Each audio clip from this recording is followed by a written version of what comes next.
So continuing on with our talks on reincarnation, let us now move from those philosophies basically surrounding India, and let's move on to something a little bit different. So we have heard what man has to say about reincarnation, but what does the other side have to say? What would an entity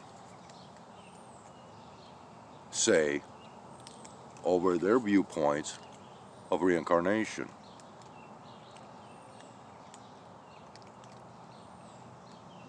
In the month of October and in the year of 1970, there was a small dinner party that took place.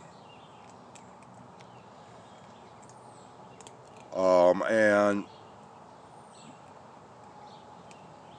the main person was a female, and she was a publicist by profession.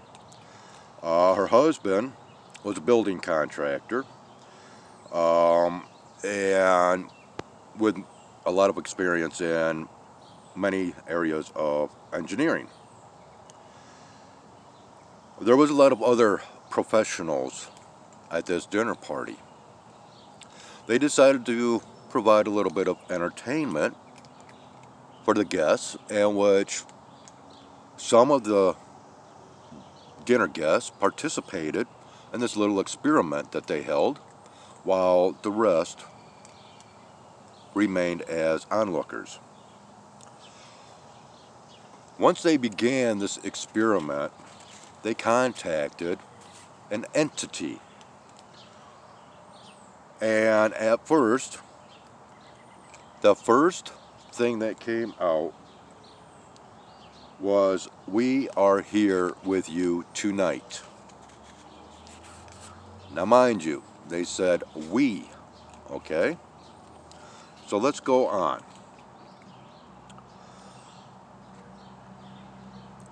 They ended up saying, "You may call us anything you wish." Well, they didn't know what to call an entity, so they inquired a little bit further, and which this entity said the last name, a fragment of this entity used, was Michael. From that point on, they referred to this entity as Michael.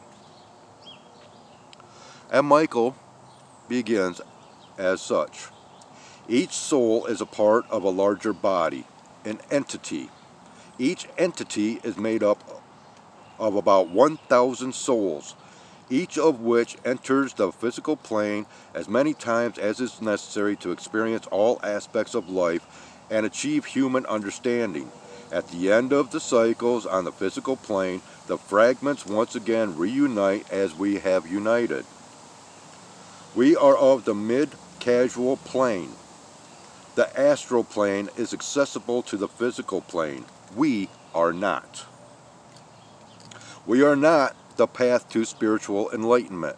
We offer a way to human understanding based on our own experience, first as humans ourselves in both troubled and tranquil times, and now as the reintegrated fragments of a causal body, no longer alive as you know it, but still with keen awareness of what being human entails. We are not the path. We are an ancient entity that comes to all who ask. Our purpose is to teach some understanding of the evolution on the physical plane so that the student can reach some insight into human behavior, which will enable him then to stop brooding over interpersonal relationships or the lack thereof and concentrate on personal life plans. Continuing on. Human behavior at times defies understanding until a teacher can bring this understanding about. Then the student must agree that the teacher's words are right and real. Now they use the word true. They also use the word real and reality. Now remember, I find fault with the word true and with the word truth. But you will hear me saying this as I read because that is the words that they choose to use.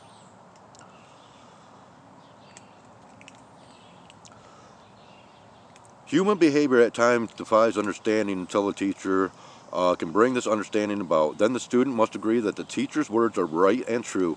In other words, the student must realize within himself that the teaching is true. Understanding occurs when the student can go on to agape, the Greek concept of selfless and non-sexually expressed unconditional love. This is the goal. If one is to seek the path to spiritual enlightenment, one must first become aware of one's own inner humanness and exploit this to its fullest. If one is to seek the highest truth of all, one must first be able to recognize what is false. In other words, the lies must be told before the truth can be sought. In order to understand, there must be agreement on all levels. Love is the truth toward which we all aspire. In this, we include ourselves and other entities like ourselves that are still seeking. There is no exalted purpose behind human life. The life itself is the purpose, and is only one stage of evolution, which proceeds in an awesomely ordered, unalterable line until the created in effect evolves to become the creator. We prefer not to use the word God in speaking of the ultimate creative force of the universe, primarily because the word God in your society has become masculinized and requires the use of the masculine pronoun, thus perpetuating the personification of the universal creative force, which is ethereal and not physical or ethereal. This cannot be personified, even for teaching purposes with this cadre. It would be treading on thin ice for this entity. Fortunately, the word God gives rise to the anthropomorphic fantasies that have no place in this teaching. For our purposes, we shall call this constant creative force the Tao, or Tao. Now, Taoism is one of the religions in China. I do not believe that this is associated with that fully. It is partially. And if you look up Taoism, it is a belief of the unity between man and animal.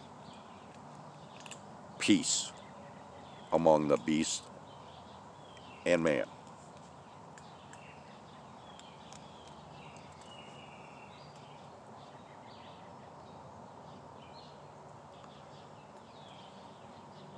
Okay.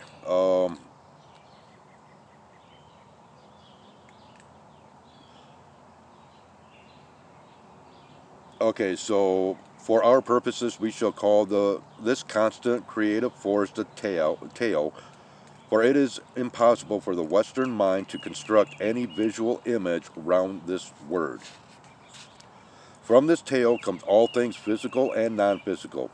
To this Tao must all things return, each in its time, and only when each has evolved to that point. There is no premature return to the Tao.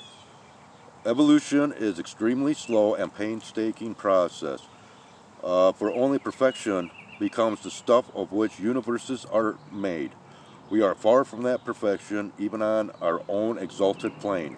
We cannot even define perfection, which is the end point of evolution. We can only know that it exists because we sense a higher state and those above us, just as you can only sense higher centers in exalted souls on your planet. Human understanding is the lesson of the physical plane. Without it, there can be no growth of the soul. To strive for spiritual enlightenment without gaining human understanding is to disregard the real purpose of your existence in the physical plane. We cannot stress this enough.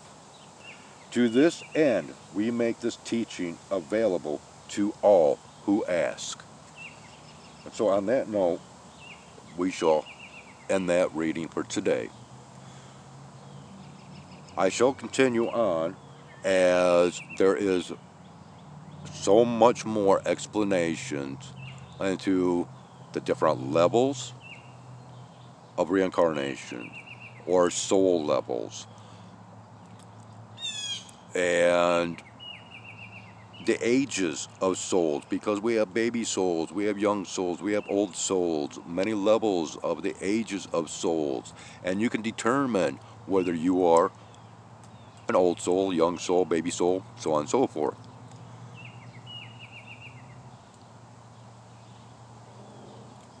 Because most people like to speak of, well, I think I am an old soul, I'm going to go ahead and go into that within our next reading.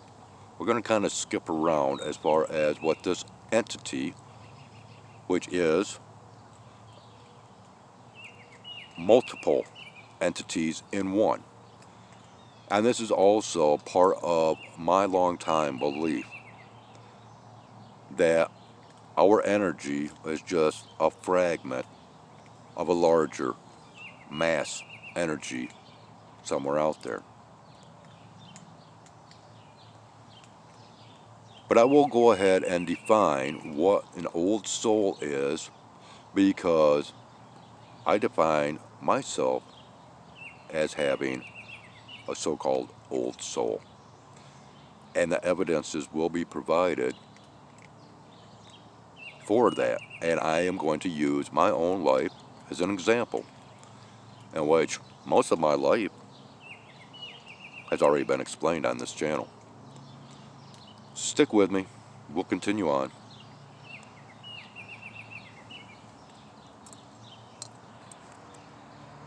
And we'll discuss a little bit more about the spirit and the soul and what the other side has to say.